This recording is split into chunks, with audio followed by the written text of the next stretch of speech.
Hey everybody, Josh the RV Nerd here with Bish's RV down in Nashville, Tennessee, getting a sneak peek at the updated Jayco stuff coming out. I've done a quick little video already just flying through a bunch of different towable stuff, and I wanted to break the motorized stuff out separately because I think that there's two very different things happening here. So what we're going to do is we're just going to see some fast flyby footage of some of these things, probably not as much of me talking as normal, just to give you a look at these, maybe a couple notes on screen. Drop me any kind of questions that you might have along the way as we go. Let me know what you like, and let me know specifically, like if you see something like, hey, can you get a full video of that one when you get a chance to put your hands on it? And that might help me build my hit list to help you folks out this year. Now, for the most part in this video, we're going to go from like smaller to bigger, but I could not wait on this one. I had to start with this new Seneca XT series. This is like, it feels like a zombie apocalypse vehicle. They come on like an F550 or 600 chassis. There are 5 of these different like crazy topographical map style paint packages, and the whole idea behind this one is being able to almost like boldly go where no man has gone before, but in like rugged luxury comfort. It has like this warm, rich, welcoming, like log cabin-ish kind of feel on the inside. While on the outside, like it's got that, again, that like brutal, you know, air raid vehicle kind of sort of feel on this thing. And they have several different floor plans available, and all of them have that big feel. What was really interesting to me on these is how a lot of the Seneca series has that like kind of shiny, glitzy glitter feeling. The inside of this felt far more muted and understated, but I'm like a simple Midwestern boy, and despite the fact that I'm a computer and video game nerd, I grew up actually in the saddle on the back of a horse ride in Western Pleasure, so something about this worked for me. Of course, we've got that new terrain series that Jayco's come out with, and I'm a little bit smitten by these things. I've never had a lot of massive exposure to the B-van market, but I've now, since joining Bish, has had a chance to see a lot more of these, and I haven't seen all of them, but what I've seen, pound for pound, feature for feature, I think Jayco has put together one of the very best, like, bang for your buck, like solar lithium, you know, 4x4 Class Bs available out there. It's subjective, of course, and I see little things on different brands that I like, but overall, I just feel like there's more happening on this one. Now, the Swift series has a new optional pop top thing that you're looking at over there, which is, the whole B-van market is just so crazy, so weird, so fun. Like, I come from such a towable RV background. This is just it's a Jasmine and Aladdin whole new world. And frankly, if I was a kid, like I look at this myself now as an adult going, would I go up there? But oh my Lord, if I was a kid, if my grandparents had one of these and they didn't want to like dedicate space to me sleeping, but needed a spot for me sometimes when I came along, I cannot imagine something that would have suited that better than this. But what's cool is like this could be a solo rig. It could also be like an awesome buddy coach or like Sisters on the Fly or something like that. The rear doors on the back, the empty space in the middle, that could be an amazing kayak spot. This 24N though, I like this thing. So like a lot of Melbournes, it has a fairly small sort of front living, front kitchen space, but the genius of this one is what's all happening behind that kitchen wall once you move into the rear quarters, because it's if you peek back there, you see that little bit of a lounge. It's a convertible bedroom second lounge. So you can leave it as just a bedroom, but if you're stuck inside on a rainy day, little wide angle lens there, by the way, just so you know, you can have that space where you don't feel like you're going stir crazy in this little no slide simple coach. You just pull in, park it, and you're done. That's one of the coolest things about this one. Now the 24RP, I saw Melbourne's original 24M Murphy bed, and it was not this. It was not good. This is brilliant. And they're doing several of these power Murphy beds, but look at that storage. The total quantity of storage in this absolutely baffled me in such a small coach, because the bed and the dinette are all in that slide. Now that's a power up down bed system, so you don't have to manually heave-ho anything, and it works so easily, and it looks so good when it's in daytime mode. That's a problem that the old Murphy bed kind of had that I don't feel this one suffers from at all.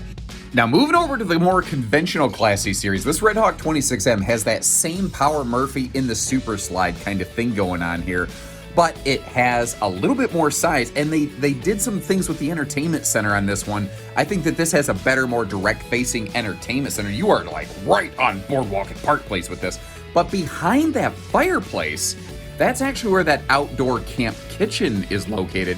And that is something that I'm always surprised how few motorhomes actually have an outdoor camp kitchenette of any variety here. Overall, I love the function that Murphy did, and even here in a Redhawk, the way that they dress that up inside the slide is done, I personally think, really, really well. Now, you might have noticed that had a gas electric two-way fridge. Jayco did ask for some feedback on this. What would you think of the adding 12-volt fridges into their motorized lineup? That's something I would like to see, but I'd like your input on that. Now, the 27U Greyhawk is not a new entry, but it's been a little while since I'd seen it, and I wanted to get my hands on the updates. This is the smallest of the Greyhawk family, and by the way, the Greyhawk Prestige series has gone away, but they took some of the more popular features from that and just integrated it into the base Greyhawk, so it's just one Greyhawk now. But this one has a larger bed, but the storage on that rear wall is deceptively deep, and that's where I think this one is really great. It has far more storage than you would think for something packed down into this size. And that little descriptor I gave it, where, you know, it's like 35, 36 of coach, boiled down into like a 30-foot box or whatever, it's just hard to find. Now, moving on up into our Class A market, we start with the Alante gas series. Now, this is the 29F. This is their family model. And what's a little deceptive on this one is how it has like a driver's side full wall mega slide. This thing opens up, but if you notice, like, all of the seating space, all of the window coverage, it gives it a gigantic, expansive feeling living room, but it still has the ability to actually sleep the whole family, which is great. But everything feels like nicely privatized where it belongs, and in that little bunk cavity there, you see there's these little tablet mounts. If you're going to be stuck inside this on a rainy day, I just don't think you're going to end up going stir crazy. And since all of that storage there is built into the slide, it gives you that dry storage capacity space that I think you really want for a longer trip.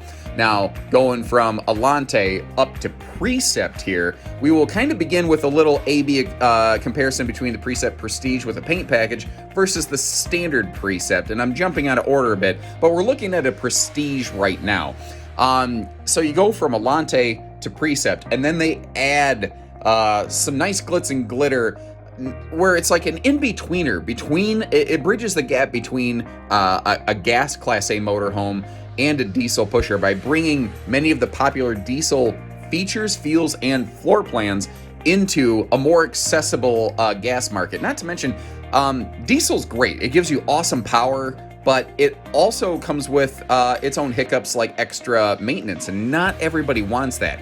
So this might be a coach where maybe you still have like a seasonal job, but maybe take extended vacations, or you want to do some like snowbird, sunbird coaching or something like that. But then we do step up into an actual diesel pusher, the Jayco Embark series.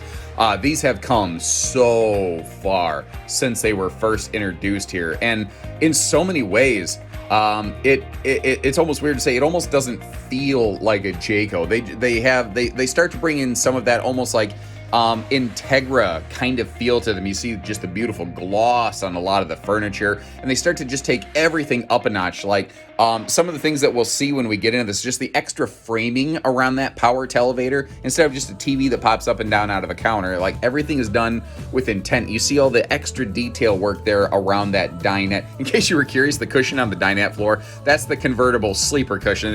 You don't have a giant foam cushion floor under the dinette of this diesel model right here.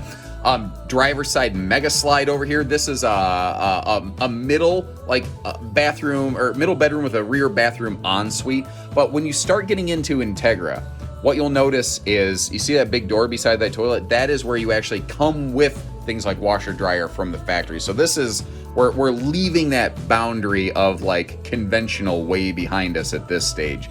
Everything larger, seamless showers, whisper air, noise canceling ceiling liners, like the extra detail on the ceiling fixtures there, you can easily tell at a glance you're a cut above. But kind of, with that diesel feel, Jayco has that Seneca Super C series that a lot of people don't really even dabble with. And I really am starting to feel like Jayco's Super Cs are kind of busting out and becoming a little bit more of the market leader. Now, they make the Seneca and the Prestige series in the same way they make the Precept and the Prestige series. They're the same floor plans in the Seneca family, so you can kind of get to pick your poison and pick your trim level. And then remember, if you want to survive the zombie apocalypse, they have that Seneca XT series that just came out here. You know, I want to jump into this one because it's very similar to the floor plan that we just saw a minute ago, to kind of show you again where you can sort of really be selective about the exact features and looks and cosmetics and everything that you want in your Jayco motorhome, because they are you know, offering some very popular concepts in multiple different categories. This one's rearranged a little bit where it doesn't have that rear bathroom ensuite. It's a little bit more of a traditional rear bedroom, but it also, as a result, has, I think, a little bit more, like, you know, expanded mine and yours dual dedicated closet space. Now, just so everybody understands, I don't intend to make this kind of like, hey, listen to the music and watch the footage thing, my normal stock and trade. This is just something I can do to get a lot of stuff captured real quick. Try to get some feedback from you folks, because as always, you drive this channel. And if you appreciate how we help put you in the driver's seat, if you appreciate how we took the time away from the families to get down here to take a look at all this stuff, please hit that subscribe button, leave me some comments, let me know what you like, let me know what you want to see more of. And I can't promise to get to everything. I will promise to do my best to get to as much of it as I possibly can. Now, I'm going to stumble my way up to the room before they shut the lights off on me, try to get a couple winks of sleep, maybe get some of this footage out, and we'll do it all again tomorrow. So take care, stay safe, have fun, and best wishes from Bishes, everyone.